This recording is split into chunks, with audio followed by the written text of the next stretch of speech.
Mudarangu radhonza kumusha. Chii chakaitika kuti wasvika pakudaro? Unoziva mudarangu vanogara ndivazukuru twavo. Nevazukuru. Rimwe zuva rikukama mombe.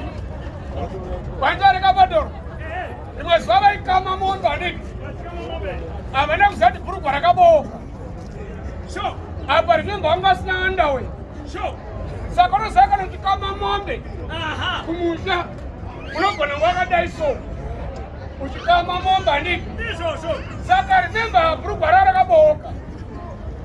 Ndabva dzimwe nyama vadzabudawo. Ndinenge mudarangu ari kukama mombe ari kurova. Mupana anga akabata chitini ari kuseruka. Mupana ndobva ataimira chii. Ndobva ana kule.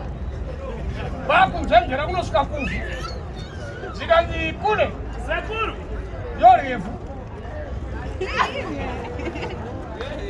Zvikanzi wati. Zvikanzi kule. Sekuru. Yorefu. Zvikanzi rova.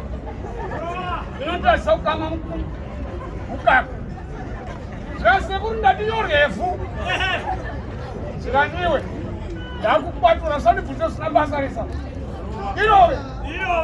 Zvikanzi sekuru mati ndirove here. Zvikanzi aiwe. Ndokutsvaga shamuka. Uboone yorefu irove. Sekuru akasiya kai pabhaketi. Ndobva nditsvaga katanda kadiki kakadai so. Ndobva auya.